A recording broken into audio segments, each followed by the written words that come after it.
أعوذ بالله من الشيطان الرجيم. بسم الله الرحمن الرحيم.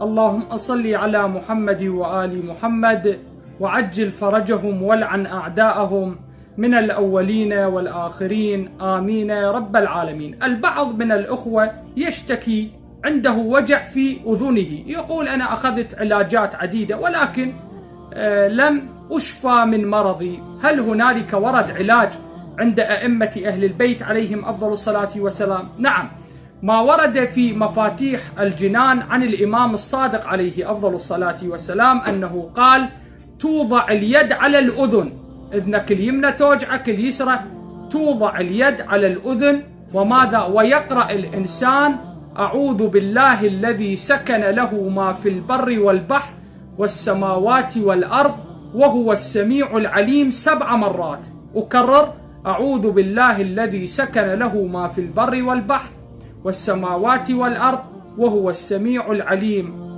ونسأل من الله سبحانه وتعالى وببركة مولانا الإمام الصادق أن تشفون من علتكم، وصلى الله على محمد وآله الطيبين.